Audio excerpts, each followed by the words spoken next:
চেপে ধরে। ঘটনা আকস্মিকতায় তে একদম হতভম্ব হয়ে ভয় পেয়ে যায়। কেউ তার কপালের সাথে কপাল মিলিয়ে বলল, ওহ তে পড়ি, তুমি কি আমাকে মেরে ফেলবে নাকি? আজ গোলাপি থ্রি পিস, সাথে ম্যাচিং করে গোলাপি ওড়না, ঠোঁটে লাল লিপস্টিক যা গোলাপকেও হার মানায়, আর তোমার কোকড়ানো লম্বা চুলগুলো।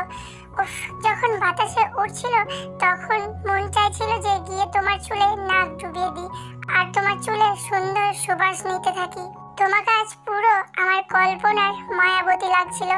আর হ্যাঁ, একটা কথা, ভার্সিটিতে আর কখনো এভাবে আসবে না, কারণ নিজেকে সামলানো বড্ড দায় হয়ে পড়ে। সো এভাবে আর কখনো আসবে না বলেই তের গালে একটা কিস করে চলে যায়। এদিকে তে ছাড়া পেটে দৌড়ে বাহিরে চলে আসে আর হঠাৎ করে ইউনোর সাথে ধাক্কা খায়। সে আর কেউ না, ওদের ভার্সিটির বড় ভাই আর তের শত্রু। কলেজের সেই প্রথম দিন থেকেই ওদের শত্রুতা। তে ভুরু কুচকে ইউনোকে বলল, ইউনো ভাইয়া, এখানে কি কাউকে আসতে দেখেছিলেন? আই মিন যেতে দেখেছিলেন? ইউনো বাদাম চিবোতে চিবোতে বলল, আরে ভাবি। তে চোখ বড় বড় করে তাকায় ইউনোর দিকে। এই ছেলের কি মাথাটা খারাপ হয়েছে নাকি যে যাকে তাকে ভাবি বলছে? তে ভুরু কুচকে তাকাতেই ইউনো সোজা হয়ে আমতা আমতা করে বলতে লাগলো, আসলে না, আমি তো কাউকে এখান থেকে যেতে দেখিনি বলেই উল্টো হয়ে হাঁটা ধরলো। এইদিকে তে ভয় করছে, কে ওই ছেলে যে তাকে লুকিয়ে তার কাছে আসছে। তে ভয়ে ভয়ে তাড়াতাড়ি সেখান থেকে চলে আসে লাইব্রেরিতে। সেখানে গিয়ে একটা ইংলিশ বই নিয়ে সেটা পড়তে থাকে। তে পড়ায় এতটাই মনোযোগী ছিল যে সে চারপাশে কি হচ্ছে তার জানান সে পাচ্ছে না। হঠাৎ কেউ জোরে চিৎকার করে তের কানের কাছে। তে ভয় পেয়ে দেয় এক চিৎকার আর সাথে সাথে চেয়ার নিয়ে পড়ে যায়। তে চোখ বন্ধ করে আছে। হঠাৎ কোনো পুরুষালী কণ্ঠে হাসার শব্দে সে চোখ খুলে দেখে ভার্সিটির এক সিনিয়র সাথে দুইটা ছেলে দাঁড়িয়ে তার দিকে তাকিয়ে হাসছে। তে উঠতে চাইলেও উঠতে পারলো না। অবশেষে যে ছেলেটি চিৎকার করেছে সেই ছেলেটা হাত বাড়িয়ে দিয়ে বলল, হাই, আমি কাই। তে রাগ হচ্ছে, প্রচুর রাগ হচ্ছে এই ছেলেটার জন্য। প্রথমত সে ভয় পেয়েছে, দ্বিতীয়ত সে পড়ে গিয়ে হাতে কোনো ব্যথা পেয়েছে, আর তৃতীয়ত আবার তার উপর হাসি ঠাট্টা করছে। এতে রাগ হলেও তে কায়ের হাত ধরে উঠলো। উঠেই কাইকে কিছু না বলে তার দিকে একটা বই ছুঁড়ে মেরে চলে যায়। আর কাই জোরে জোরে বলতে থাকে, hot girl, I love you. শয়তানি হাসি দিয়ে বলল কাই। অন্যদিকে ওর সাহস কি করে হয় আমার মায়াবতীর দিকে বাজে নজর দেওয়ার?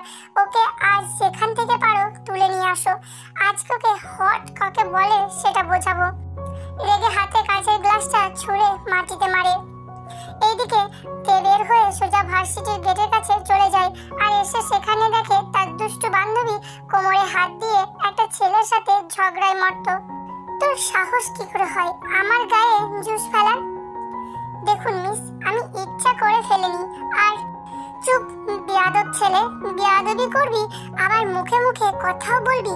তোর সাহস দেখে আমি পাতাল থেকে আসমানে সেন্ড হচ্ছি। মন চাচ্ছে তোকে পচা পুকুরের পচা পানির পচা মাছ খাওয়াতে। হেই মিস, এতক্ষণ ভদ্রভাবে কথা বলছি বলে আমার ধৈর্যের বাঁধ ভাঙবেন না। বলছি তো আমি ইচ্ছা করে করিনি। আবার কথা বললি? তে জিমিনকে এত রেগে কথা বলতে দেখে জিমিনকে টেনে পাশে নিয়ে গেল। এদিকে জিমিন আচমকা কারো হাত ধরে টেনে নিয়ে যাওয়াতে রেগে যায়। এমনিতেও রেগেছিল, এখন আরো বেশি রেগে যায়। তাই মুখ না দেখেই ঠাস করে একটা চড় মেরে দেয় তেকে। তে হতভম্ব। জিমিন তেকে দেখে চোখ বড় বড় করে ফেলে। তাহলে তাকে তে টান দিয়েছিল আর রাগের বশে সে তেকে চড় মেরে দিয়েছে। জিমিন এখনো চোখ বড় বড় করে আছে। তেরাজ এমনিতেই ব্যাড ডে ছিল, এখন আবার জিমিন তাকে চড় মেরে দিয়েছে। সে পারছে না এখন কান্না করে দিতে। তে যখন চলে যেতে নিবে অমনি জিমিন তের পা জড়িয়ে ধরে কাঁদো কাঁদো কণ্ঠে বলল, সরি বইন, দেখি নাই যে তুই। এমনিতেও ওই সুপারি গাছটার সাথে ঝগড়া হচ্ছে, তার উপর আচমকা হাতে টান পড়ায় ভেবেছিলাম কোনো ছেলে টান দিয়েছে, তাই না দেখেই চড় মেরে দিয়েছি। বহিন, এইবারের মতো মাফ কর। দেখবি জীবনে কাউকে চড় মারতে 3 বার না না একবার ভাববো। ছেলেটা এসব শুনে হতভম্ব। এই মেয়েটা কি মানুষ নাকি এলিয়েন? পাগল মেয়ে। ছেলেটার কিছু না বলে শুধু এইটুকু বলে চলে গেল। উফ, আজ দেখে যে ঘুম থেকে উঠেছিলাম যে এক পাগলের পাগলির পাল্লায় পড়েছি বলে ছেলেটা কপাল চাপড় দিয়ে চলে যায়। তে জিমিনকে বলল, চল বাড়িতে চল, মাফ করে দিয়েছিস তো? চল বলেই ওরা যে যার বাড়িতে চলে গেল। কিন্তু তের মনে হলো কেউ বা কারা জানি তাকে রাস্তায় ফলো করছিল। সে একবার পিছু ঘোরে কিন্তু কাউকে দেখতে পায় না, তাই মনের সন্দেহ মনেই রেখে বাড়িতে চলে আসে। ইয়ঞ্জুন মানে তের মা তেকে দেখে খুশিতে বলতে লাগলেন, তে মা এসেছিস, জানিস আজ আমাদের কত খুশির দিন। তে ভুরু দুটি কুঁচকে বলল, কেন, তোমার বেয়াদব মেয়ের জন্য কি পাত্রের খোঁজ পাওয়া গেছে? আরে না, ধুর, আজ তোর ফুফাতো ভাই আসবে লন্ডন থেকে, আজ কত বছর পর ছেলেটাকে দেখবো। যাই গিয়ে রান্না করে নি, আর তুই খুব সুন্দর করে সেজে গুজে নিস। বলে তিনি অগ্রসর হলেন রান্নার জন্য। এইদিকে দাঁড়িয়ে দাঁড়িয়ে ভাবছে, বাড়ির ছেলে বাড়িতে ফিরছে, এতে সাজার মানেটা কি?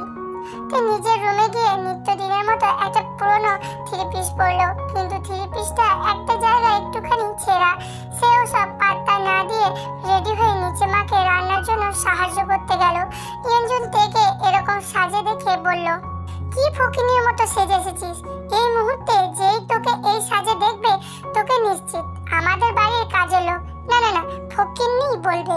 আরে আমাদের বাড়ির কাজের লোকও তো তোর থেকে ভালো কাপড় চোপড় পরে। তে বিরক্ত বোধ করলো আর বলল, ধুর, ভাল লাগে না। আরে আমাকে কি পাত্র দেখতে আসবে নাকি যে নতুন বউর মতো সেজে গুজে বসে থাকবো? আমার ভালো লাগে না সাজতে, সরে তো, পেঁয়াজটা আমি কাটি। এই কথা শুনে ইয়ঞ্জুন কিছুক্ষণ তের দিকে তাকিয়ে পুনরায় কাজে মন দিল। তে খুব ভালোভাবে কাজ করছে। হঠাৎ বাড়ির কলিং বেল বেজে উঠলো। তের মা তেকে বলে, যা গিয়ে দেখ তো কে এসেছে। আরে যা না, দেখ আমি কত কাজ করছি, এখন গেলে মাংসতে পোড়া লেগে যাবে, যা গিয়ে দেখ।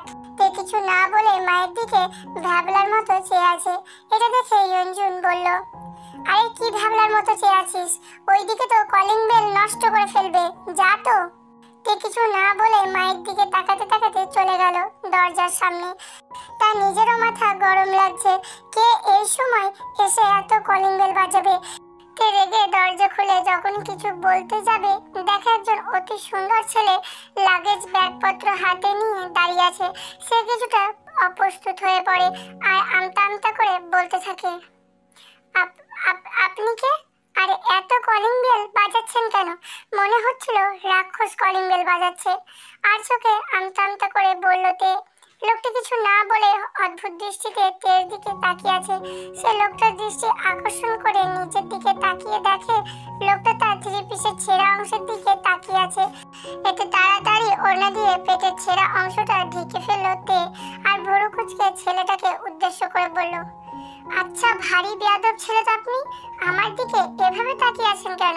মেয়ে মানুষ কি জীবনেও দেখেননি নাকি? ছেলেটা কিছু না বলে আগের মতোই দাঁড়িয়ে আছে। হঠাৎ কোমর জড়িয়ে নিজের সাথে মিশিয়ে ফেলে।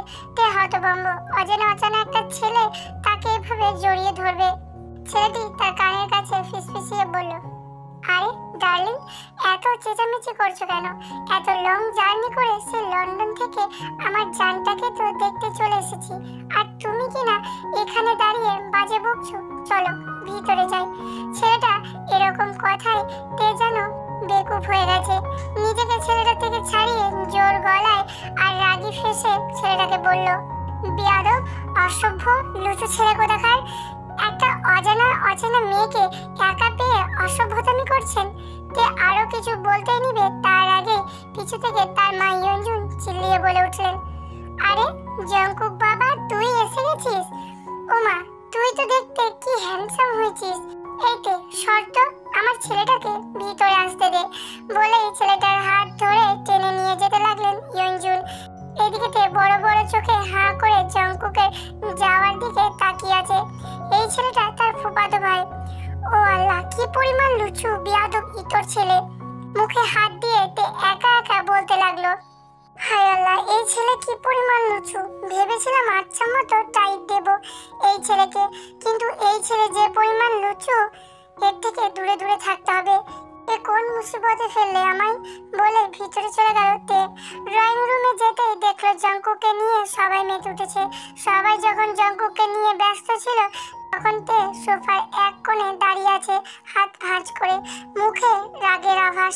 জঙ্কুকের নজর তের উপর পড়তেই অচেনা ভঙ্গিতে সবাইকে জিজ্ঞাসা করলো, ফুবুমণি, এই কাজের লোকটা কবে থেকে রেখেছো?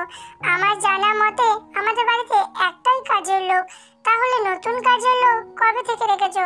আর এই কাজের লোকটার থেকে তো ও বেশি ভালো কাপড় চোপড় পরে, এ মনে হয় অনেক গরিব। কথাটা শোনা মাত্রই লিজা বিষম খেলো, মুখের মধ্যে থাকা জুসটা অন্যের গায়ে ফেলে দিল। এদিকে তের অবস্থা করুণ, নাজেহাল অবস্থায় মায়ের দিকে তাকালো। সবাই জঙ্কুকের দিকে অবাক প্লাস হতভম্ব দৃষ্টি নিক্ষেপ করে। এইদিকে জঙ্কুক মনে মনে অনেক খুশি যে বাড়ির মেয়েকে কাজের লোক বানিয়ে। লিজা নিজের ফিলিংস চেপে রাখতে না পেরে বলল, ভাইয়া কি সব বলছো? ও এই বাড়ির মেয়ে তে। এবার তে তার মায়ের দিকে তাকিয়ে বলল, মা, ড্রামা শেষ হলে আমি যাই। নাক মুখ ফুলিয়ে উপরে নিজের রুমে চলে গেল তে।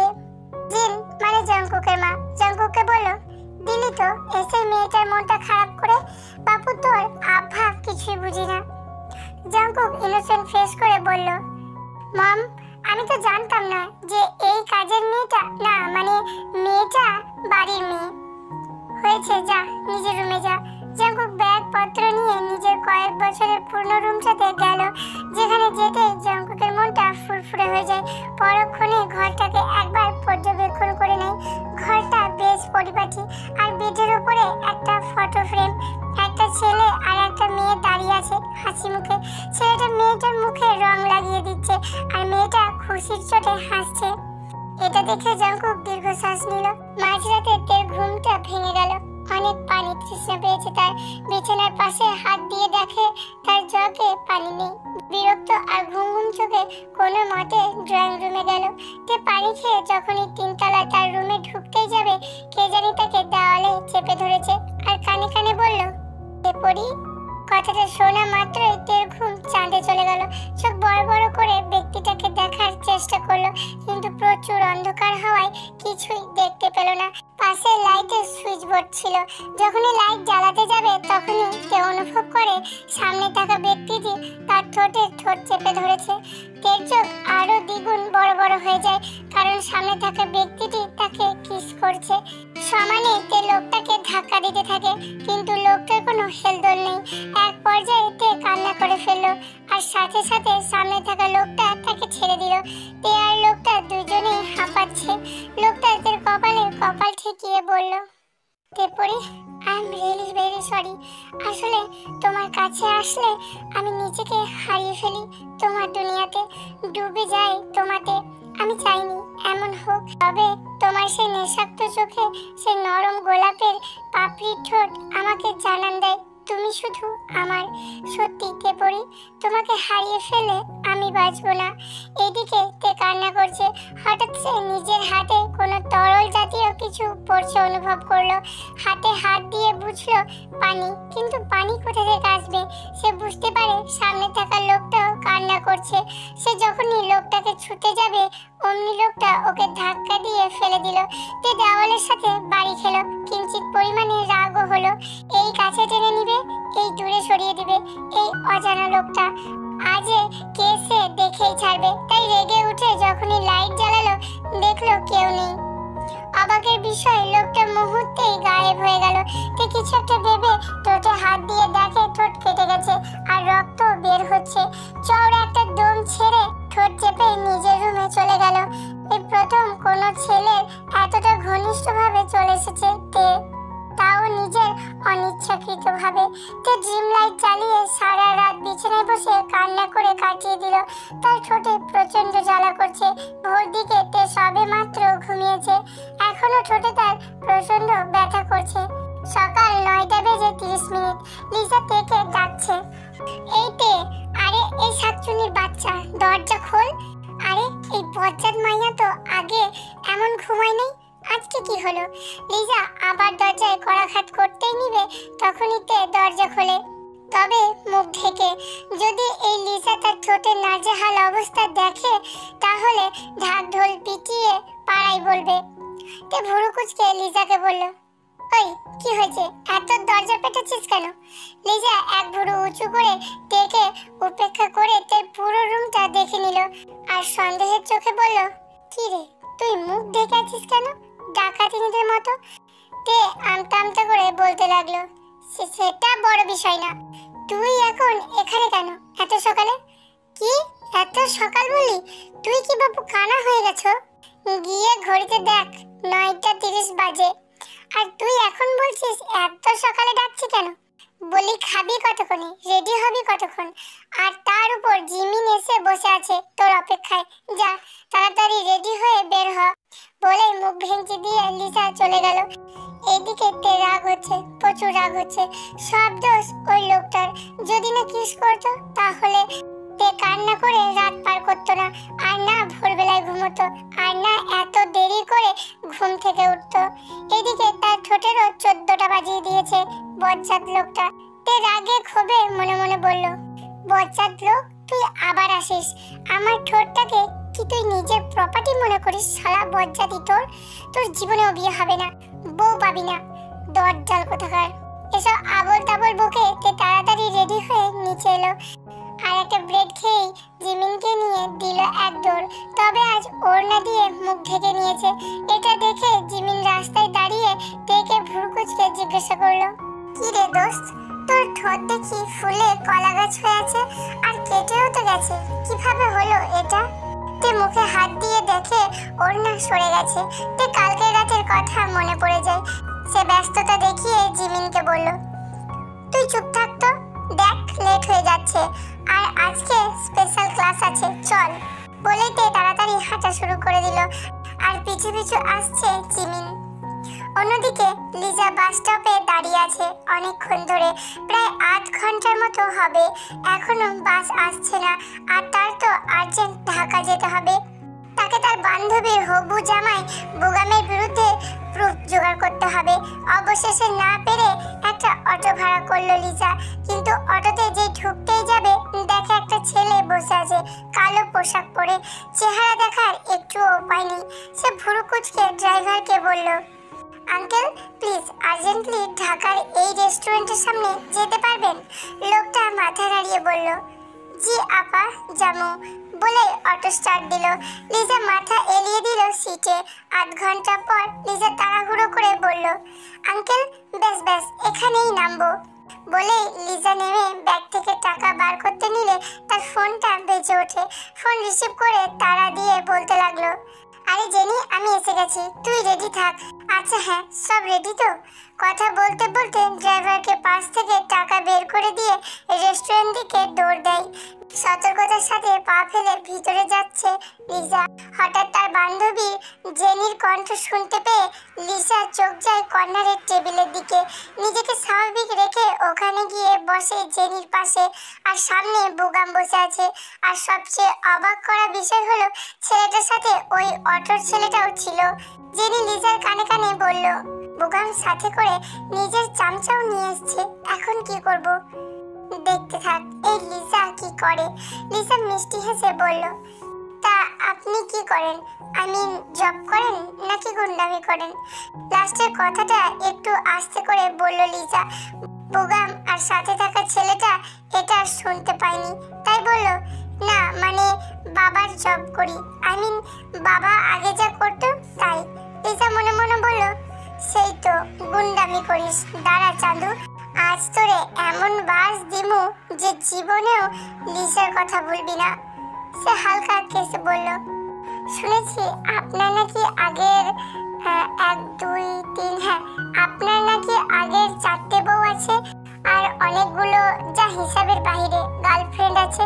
বুগাম এই সমস্ত কথা শুনে বিষম খেলো, আর আমতা আমতা করে বলতে লাগলো, না মানে মানে আমি আসলে, থাক আর বলতে হবে না মিস্টার বুগাম, আমি জানতাম আপনার চরিত্রে দোষ আছে, তাই তো জেনির সাথে আমি এসেছি। আজ আপনাকে এমন শিক্ষা দেব না মিস্টার বুগাম, আপনি জীবনেও কোনো মেয়ের সাথে বেয়াদবি করতে পারবেন না। রেগে চেয়ার থেকে উঠে হাতের পানির গ্লাস নিয়ে বুগামের মুখে মেরে দিল লিজা। বুগাম চিল্লিয়ে উঠল। সাথে থাকা ছেলেটাও উঠে ভুরু কুঁচকে লিজার দিকে তাকালো। সে দৃষ্টি উপেক্ষা করে বুগামের দিকে তাকিয়ে বলল, আজ তোর চেহারাই নষ্ট করে দিব। দেখ, আমার সাথে অ্যাসিড আছে। একটা বোতল বের করে বলল লিজা। এটা দেখে বুগামকে আর দেখে কে, দেয় চেয়ার ফেলে এক দৌড়। পিছু পিছু লিজাও দৌড়ায়। এদিকে দুজনের কাণ্ড দেখে পুরো রেস্টুরেন্টের লোকজন ভয়ে দাঁড়িয়ে যায়। মেয়েটা কি সাংঘাতিক! লোকজন পরে কি হবে তা দেখার জন্য রেস্টুরেন্টের বাইরে যায়, সাথে করে জেনি আর ছেলেটিও। বুগামকে লিজা আচ্ছা মতো পেটাচ্ছে আর বলছে, তোর আজ শেষ দিন, তোকে অ্যাসিড মেরে দেবো, দেখে নিস বলেই মারতে থাকে। একসময় ক্লান্ত হয়ে থেমে যায় লিজা। অ্যাসিডের বোতলটা নিয়ে ছিপি খুলতে থাকে। এটা দেখে লোকজন ভয়ে চিৎকার করতে থাকে, কিন্তু এইসব উপেক্ষা করে লিজা বোতল খুলে এক ঢোক খেয়ে নেয়। জেনি চিৎকার করে বলল, আরে লিজা, এটা কি খেয়ে নিলি? মরে যাবি তো। লিজা ক্লান্ত ভঙ্গিতে সবার দিকে তাকিয়ে বলল, আরে চুপ, সাইলেন্ট, এটাতে কোনো অ্যাসিড নেই। ওই ছেলেকে সাহেস্তা করার জন্য আমি এরকমটা করেছি, বিকজ এই ছেলেটা আসলে প্রচন্ড খারাপ। আর তুই চল জেনি বলে এগিয়ে জেনির হাত ধরে ট্যাক্সি করে চলে যায় লিজা। এদিকে লিজা যেতেই তাদের সাথে থাকা ছেলেটি মুচকি হেসে বলল, ডিফিকাল্ট গার্ল বলে চলে যায় ছেলেটা। এদিকে তেদের ক্লাস মাত্র শেষ হয়েছে। জিমিন ক্যান্টিনে গিয়েছে তাদের জন্য খাবার আনতে। তে বিরক্ত হয়ে এক জায়গায় বসলো কদম গাছের তলায়। বসতে না বসতেই একটা মেয়ে আসলো, বয়স ৮-৯ হবে। বাচ্চাটি গোল একটা হলুদ সাদা গোলাপি রঙের ফ্রক পরা, চুলগুলো কোকড়ানো, দেখতে বেশ কিউট গোলমলু টাইপের।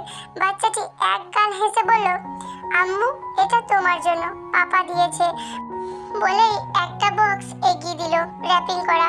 হাতে একটা বেলি ফুলের মালা গলায় দিল, সাথে একটা গোলাপ দিয়ে বলল, পাপা বলেছে এই গোলাপ ফুলটা তোমায় রাখতে।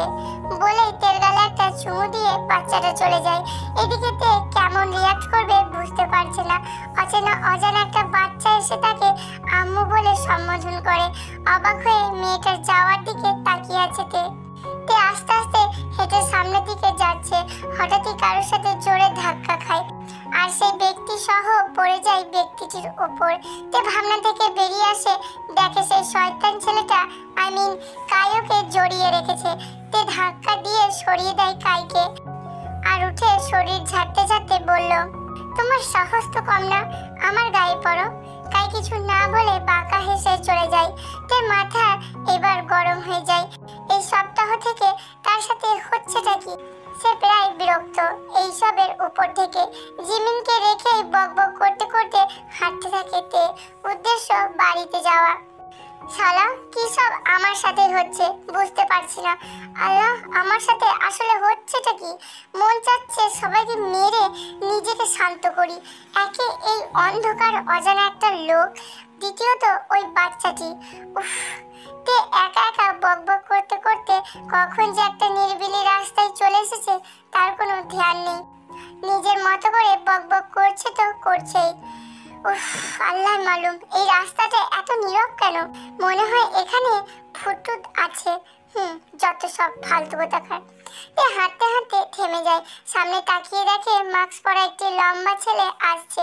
চোখ দুটো স্পষ্ট দেখা যাচ্ছে না, চোখ দুটো ঢাকা লম্বা লম্বা চুলে। ছেলেটার একটা চোখ অস্পষ্ট ভাবে দেখা যাচ্ছে, তবু তের কেমন জানি ছেলেটাকে চেনা চেনা লাগছিল। সে সব চিন্তা ভাবনা করতে করতে মনে মনে বলল, এই ছেলেদের দেখলে গাটা খালি জ্বলে। যত সব মেয়ে পটানোর ধান্দা। যে আমার জামাই হবে না সে একদম এইসব স্টাইল করবে না। এইসব বলতে বলতে যখনই ছেলেটা তের কাছাকাছি চলে আসে তখনই ছেলেটা পকেট থেকে একটা রুমাল বের করে তের মুখে চেপে ধরে। তের চোখ বড় বড় করে আওয়াজ করতে থাকে, কিন্তু বেচারি কিছু বলতে পারলো না। তার আগেই অজ্ঞান হয়ে গেল। আর ছেলেটি একটা ডেভিল স্মাইল দিল। অন্ধকার রুমে চেয়ারে হাত পা বাঁধা অবস্থায় পড়ে আছে তে, মুখে চেপ মারা। তার খুব কষ্ট হচ্ছে। তের অবস্থা করুণ। চেয়ার সহ যখনই পড়ে যেতে নেবে তখনই কেউ তেকে উঠিয়ে দেয়। তে চাতক পাখির মতো লোকটার দিকে তাকালো, কিন্তু চেহারা দেখতে পারলো না, কারণ লোকটার মুখে কালো মাস্কে ঢাকা। তে বুঝতে পারলো এটাই সেই সময়কার ছেলেটা যে তাকে এখানে তুলে এনেছে আর এখানে এভাবে বেঁধে রেখেছে। তে মুখ দিয়ে গোঙানির আওয়াজ বের করছে আর ছেলেটা চেয়ারে পা উঠিয়ে বসে আছে। কিছুক্ষণ এভাবে যাওয়ার পর ছেলেটা উঠে তে মুখ থেকে টেপটা সরিয়ে বলল, তোর সাহস তো কম না, কাইকে জড়িয়ে ধরে পড়ে যাস। ছেলেদের দেখলেই কি ঢলাঢলি করতে মন চায়, কাইকে কেন জড়িয়ে ধরলি? তে হাঁপাতে হাঁপাতে ভুরু কুঁচকে বলল, আরে আজব তো, আপনি কে যে আমায় তুলে এনেছেন?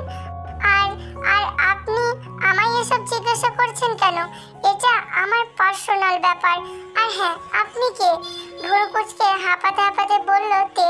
তের কথায় রেগে ছেলেটা মুখ থেকে মাস্কটা সরিয়ে বলল, দেখেছিস আমি কে? রেগে চিল্লিয়ে বলল ছেলেটা। তে আর কিছু বলতে পারলো না, তার আগেই জ্ঞান হারিয়ে ফেলল। তেকে পড়ে যেতে দেখে ছেলেটা বাঁকা হেসে ঠোঁট নাড়িয়ে হিরো স্টাইলে বলল, বেবি আমায় দেখেই জ্ঞান হারিয়েছে। না জানি ওর সাথে বিয়ে হলে বাসর ঘরে ওর কি অবস্থা হবে। বলেই তের ঠোঁটে ডিপলি ভাবে কিস করলো। 2 ঘন্টা পর তে জ্ঞান ফিরল, দেখলো সে তার নিজের রুমেই আছে আর তার পাশে লিজা বসে আছে। লিজা চোখের চশমাটা একবার খুলছে আর একবার লাগাচ্ছে। তের দেবদাস অবস্থা দেখে লিজা মনে মনে বলল, আরে তোর কি ব্যাটারি ডাউন হয়েছিল নাকি ভূত বুদ্ধি সব নদীর জলে রেখে এসেছিস? একে তো জিমিনকে ক্যান্টিনে ফেলে এসেছিস আর দ্বিতীয়ত ভাত খেতে না পারায় অজ্ঞান হয়ে রাস্তায় পড়েছিলি। বলে আমাদের কি ভাত খাওয়ানোর সামর্থ্য নাই নাকি যে তুই ভাত খেতে না পারায় অজ্ঞান হয়ে গেছিলি? তে লিজার এই হেন কথাই ড্যাব ড্যাব করে ওর দিকে তাকিয়ে থাকলো আর মনে মনে ভাবলো, বজ্জাত লোক আমায় রাস্তায় ফেলে এসেছিল। তে ভীত গলায় বলল, আমায় কে নিয়ে এসেছে রে? না মানে আমি যে পড়েছিলাম আমায় এখানে কে নিয়ে এসেছে? লিজা বলল, জংকুক ভাইয়া। জংকুক ভাইয়া বন্ধুদের সাথে ঘুরতে যাচ্ছিল, তোকে পড়ে থাকতে দেখে নিয়ে এসেছে। তে এই কথায় রাগ উঠে যায়। তে কিছু না বলে সোজা জংকুকের রুমের দিকে যেতে থাকে। দরজায় 2 বার টোকা দেওয়ার পরও জংকুক যখন দরজা খুললো না তখন রেগে দরজা ঠেলে ভেতরে এলো তে। তে রুম পর্যবেক্ষণ করে দেখে রুমে কেউ নেই, ওয়াশরুম থেকে আওয়াজ আসছে। তে রেগে প্লাস বিরক্ত হয়ে উফ বলে বিছানায় ধপ করে বসে রইল। কিছুক্ষণ পর জংকুক বের হয়ে এলো। সামনে তেকে দেখে ভুরু কুঁচকে তাকিয়ে রইল তের দিকে। তে জংকুককে দেখে বলল, আপনার কি লজ্জা শরম নেই যে একটা মেয়ের সাথে এইভাবে? ছি, অবশ্য আপনার লজ্জা থাকবে কি করে? আপনি যেই হারে লুচ্চা অসভ্য লোক, প্রথম দিন এসেই আমার কোমর জড়িয়ে ধরেছিলেন আর আবার ওই রাতেও আমায় কিস করেছিলেন। জংকুক অবাক হয়ে বলল, কি সব বলছো? মাথা খারাপ নাকি? তে বলল, আমি জানি যে আপনি সে অজানা যে প্রতিনিয়ত লুকিয়ে আমার কাছে আসেন। ভিতরে একটা লুচু আর বাহিরে একদম জেন্টলম্যান। আপনার মতো ছেলেরা এমনই লুজ ক্যারেক্টার। জংকুক আর সহ্য করতে পারলো না, সে রেগে চিৎকার করে বলল, তোকে তো শাস্তি দিতে আসছিলাম। তোর জন্য আমার বোন এ বাড়ি থেকে বেরিয়ে গেছে, তোর জন্য আমার মা বাবা আমায় সহ্য করতে পারে না, তুই সবকিছুর দোষী। তের 2 বাহু জোরে চেপে ধরে বলল জংকুক। পরক্ষণেই তেকে ধাক্কা দিয়ে ফেলে দেয় আর তে মিনি ড্রায়ারের সাথে বাড়ি খায়। এতে তের মাথা কিছুটা কেটে যায়। তে মাথা চেপে ধরে ছলছল চোখে জংকুকের দিকে তাকায়, তারপর চোখ মুখ শক্ত করে বলল, আমি কি করেছি যে আপনি আমায় থ্রেট দিচ্ছেন? আর আমাকে কি মগের মূল্য পেয়েছেন? আপনার মতো খারাপ লোকের সাথে তো কথা বলারই কোনো ইচ্ছাই নেই। বলেই যখনই তে রুম থেকে বের হতে নিবে তখন জংকুক তের হাত ধরে টান দিয়ে কোমর টেনে কাছে এনে বলল, তোর সাহস দেখে অবাক হচ্ছি, আমার রুমে এসে আমাকেই থ্রেট দিচ্ছিস? তে নিজেকে ছাড়িয়ে বলল, আমি কখনোই ভীতু না যে কাউকে থ্রেট দিব। ভীতু তো আপনি। আর হ্যাঁ, আমার লাইফে ইন্টারফেয়ার করার কথা কখনোই ভাববেন না। আর হ্যাঁ, আপনার বোন তার নিজের দোষে বাড়ি ছেড়ে চলে গেছে। কারণটা হলো আপনার বোন তার বয়ফ্রেন্ডের বয়ফ্রেন্ডের সাথে কুকর্ম করেছে আর তার শাস্তিও পেয়েছে। আর আপনি আপনার বাবা মায়ের কাছে ঘৃণিত হয়েছেন, কারণ বোনের সম্পর্ক মিথ্যা দাবি করেছিলেন বলেই তে চলে গেল রুম থেকে। এর মধ্যেই কেটে গেল 1 মাস। তে আগের থেকে অনেক বেশি রুডলি ব্যবহার করে সবার সাথে। আর জঙ্কুক বলতে গেলে একে অপরকে সহ্যই করতে পারে না। অন্যদিকে লিজা এইমাত্র শাওয়ার নিয়ে বের হয়েছে, টাওয়াল দিয়ে মুখ মুছছিল, তখন তার ফোন বেজে উঠল। ফোনের স্ক্রিনে লেখা শুভজান। লেখা দেখে লিজার ঠোঁটে হাসি ফুটে উঠল। সে ফোন উঠিয়ে লাজুক কণ্ঠে গলা খাকড়ি দিয়ে বলল, আমায় কল করেছেন কেন? ওপাশ থেকে বলল, আরে ডার্লিং, আমার বউকে আমি কল করব না তো পাশের বাড়ির দাদু করবে নাকি? আচ্ছা শোনো, ওই বোগাম কি তোমায় কোনো রকম ডিস্টার্ব করছে? না। আর হ্যাঁ শোনো, কালকে ওই বোগামকে দেখে নিও, ওর কি অবস্থা করি। বাই জানু। আর হ্যাঁ, কোনো ছেলের সাথে কথা বলবে না, আর বান্ধবীদের সাথে বেশি কথা বলবে না। ফোন কাটার পর লিজা ব্যঙ্গ করে বলল, হ্যাঁ, সব হয়েছে ওই জেনির জন্য। ওর জামাই ভাগাতে গিয়ে তার সাথে থাকা বন্ধুর সাথে লাইন সেট আপ হয়ে গেছে। প্রথমত ভেবেছিলাম এই ছেলেটা কালো ভূত, সবসময় কালো পোশাক পরে থাকে। এখন দেখি সেই কালো পোশাকওয়ালা ভূতটাই আমার বয়ফ্রেন্ড প্লাস হবু বর। বলে লাজুক চোখে আয়নার দিকে তাকালো লিজা। হ্যাঁ, সেদিন বোগামের সাথে থাকা ছেলেটি শুভ, আর শুভ সেদিন লিজাকে পছন্দ করে, আর সেদিন থেকে অনেক খড়কুটো পুড়িয়ে লিজাকে রাজি করায়।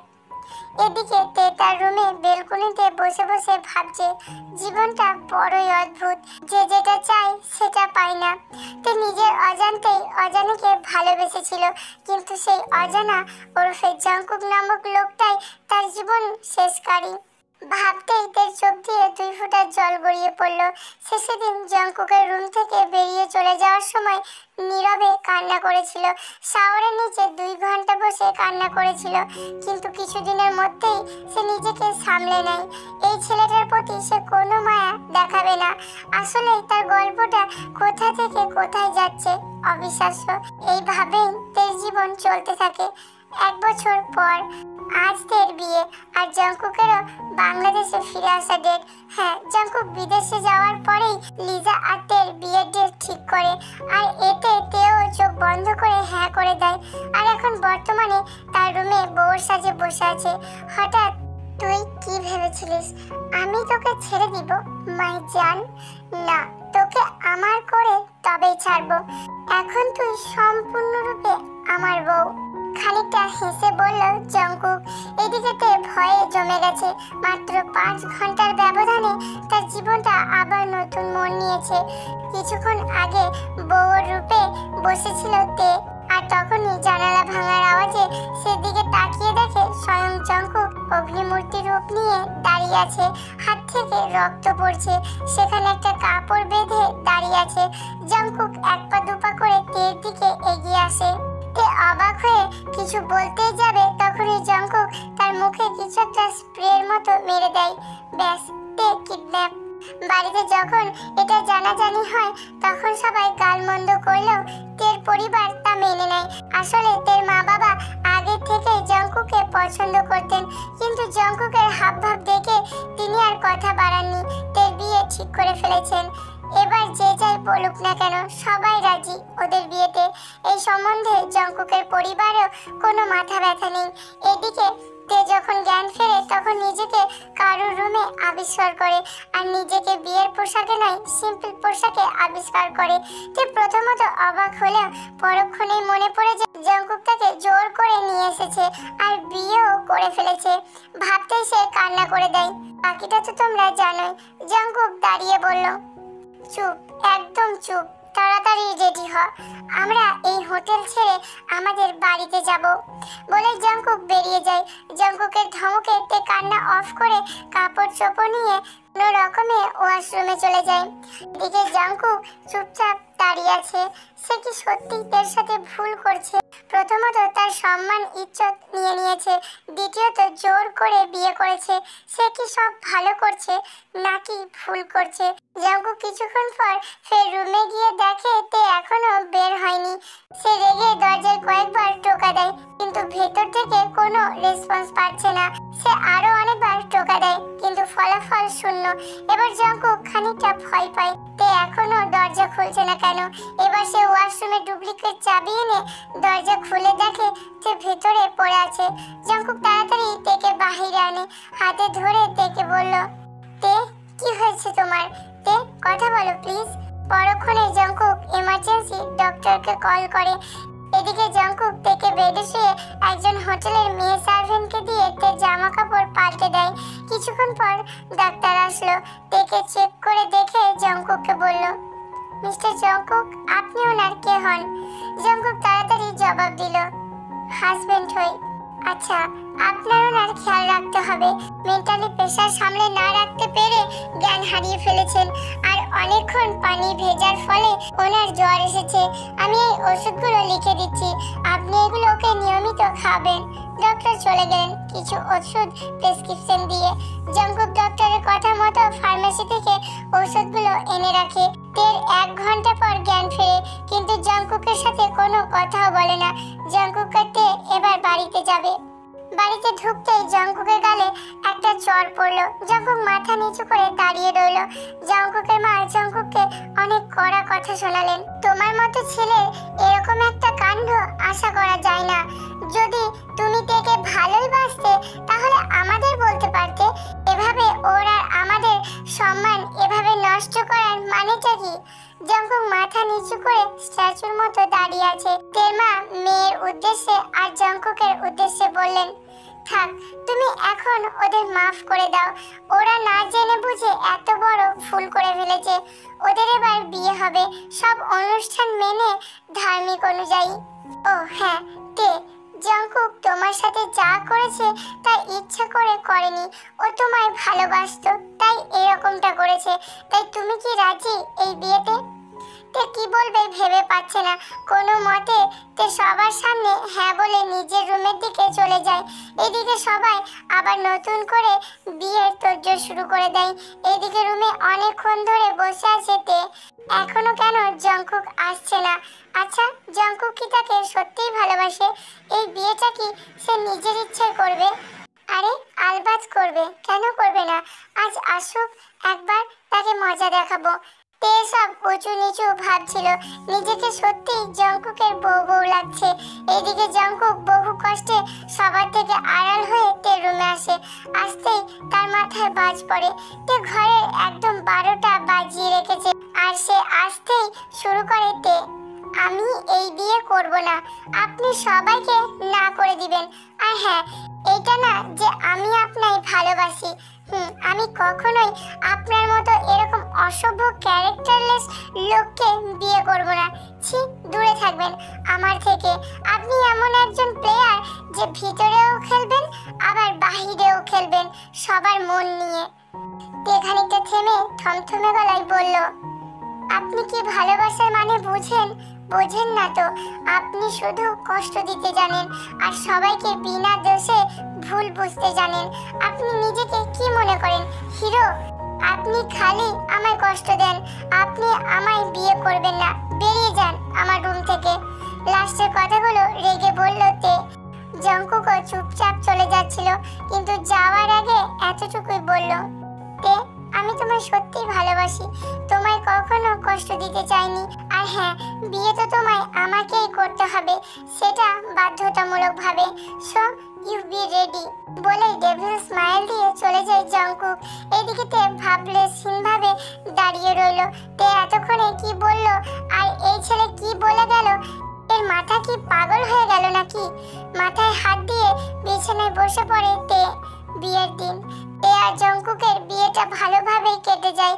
বিদায়ের সময় তে অনেক কান্না করে আর লিজাও কান্না করছে, কারণ দুটো বিয়ে একসাথেই হয়েছে।